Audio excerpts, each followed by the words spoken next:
গত 15 বছর রাস্তায় শেখ হাসিনা এবং ভারতের সম্মিলিত শক্তির বিরুদ্ধে লড়েছেন, গুলি খেয়েছেন, গুম হয়েছেন, অঙ্গ হারিয়েছেন, চোখ হারিয়েছেন বা মারা গেছেন।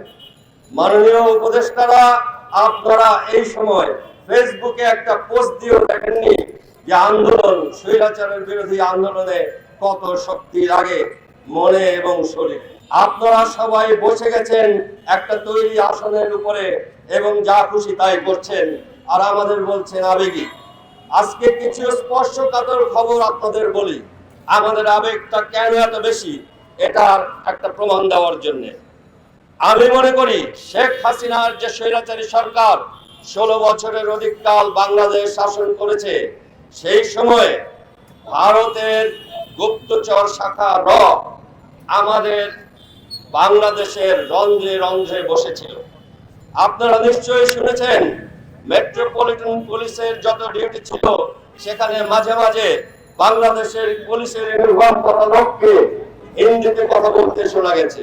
অতি সম্প্রতি যারা গুলি খেয়ে ছাত্ররা আহত আছে বিভিন্ন হাসপাতালে, গতকালও টিভি চ্যানেলে তাদের দুইজনের এরকম ভাষ্য প্রচারিত হয়েছে যে তাদের উপরে যারা গুলি করছিল এবং গালিগালাজ করছিল তারা সকলে কথা বলছিল হিন্দিতে।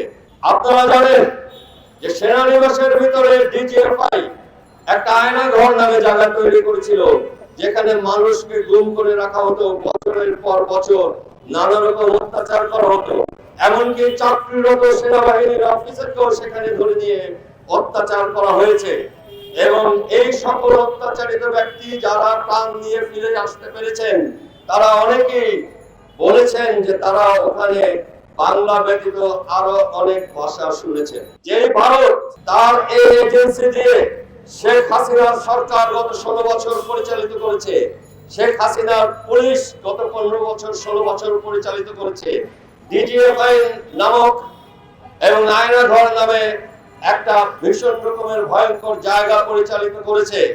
আমি মনে করি এই দেশের প্রতিটা মৃত্যু, এই দেশের প্রতিটা আহত ব্যক্তি, এই দেশের প্রতিটা অঙ্গহানি যাদের হয়েছে তাদের সবাইকে যেই গুলি বা যেই লাঠি বা যেই অস্ত্র দাবিয়ে বেরিয়েছে সেটা সম্পূর্ণ ছিল ভারতের। শেখ হাসিনার হাত দিয়ে শুধু সেটা এখানে পরিচালনা করা হয়েছে। আপনারা যারা উপদেষ্টা হয়েছেন তারা কখনো রাস্তায় আসেননি, তারা আমাদের সাথে আন্দোলনে অংশগ্রহণ করেননি, তারা পালিয়ে বেড়াননি, তাদের কোনো আত্মীয় স্বজন গুম হননি, খুন হননি, তারা কেউ গুলি খেয়ে আজ বিছানায় শুয়ে নেই। আপনারা আমাদের আবেগ বুঝবেন না, এটাই স্বাভাবিক, কিন্তু এতটুকু মনে রাখবেন আপনারা আজকে যেখানে বসে আছেন সেখানে এই রাস্তার জনতা আপনাদের ওখানে বসিয়েছে। এই রাস্তার জনতার আবেগ বোঝা এবং সেই মতো কাজ করাই আপনাদের কাজ। আপনাদের কোন ইচ্ছা এই সরকারের প্রতিফলিত হোক সেই জন্য আপনাদের ওখানে জনতারা বসায়নি। জনতা বসিয়েছে তাদের দাবি মানতে হবে। আর তাদের দাবি কি? ভারত যতদিন শেখ হাসিনার সরকার দিয়ে যত লোক খুন করিয়েছে, অঙ্গহানি করিয়েছে, পঙ্গু করিয়েছে, তাদের ব্যাপারে দুঃখ প্রকাশ না করবে এবং অনুতপ্ত না হবে ততদিন ভারতে ইলিশ মাছ তো অনেক দূরের কথা, একটা পুঁটি মাছ বা একটা সুইও ঢুকবে না। এটাই জনতার দাবি এবং আপনাদের এটা মানতে হবে। আপনারা জনতার সরকার, এটা আমাদের কোনো আবেদন আপনার কাছে নয়, এটা জনতার হুকুমত, আপনাদেরকে এটা মানতে হবে।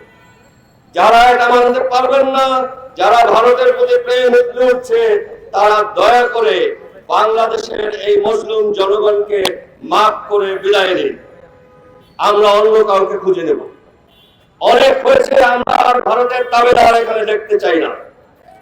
আমরা ভারতের সাথে সমতার ভিত্তিতে একটা সম্পর্ক গড়ে তুলতে চাই এবং সেটা শুধুমাত্র ভারত শেখ হাসিনাকে দিয়ে এই দেশে যত খুন করিয়েছে সেটার ব্যাপারে দুঃখ প্রকাশ করার পরে, তার আগে নয়। অমিত শাহর ব্যাপারে একটা কথা বলি, কেন বাঙালিকে ধরে ধরে, তথাকথিত বাঙালিকে ধরে ধরে উল্টা করে ঝুলিয়ে রাখতে চান? আপনারা নিশ্চয়ই আন্দোলনের সময় যাত্রা বাড়িতে ওভারপাসের উপরে 2-3টা লাশ ঝুলে থাকতে দেখেছেন অত্যাচার করা পুলিশের। আমার ধারণা এই অমিত শাহ খুব কাছের লোক ছিল ওই পুলিশগুলি। তাদের ওই কষ্ট দেখে অমিত শাহ এত ব্যথা লেগেছে, যিনি এখন বাঙালি ধরে উল্টা করে ঝুলিয়ে রাখতে চান।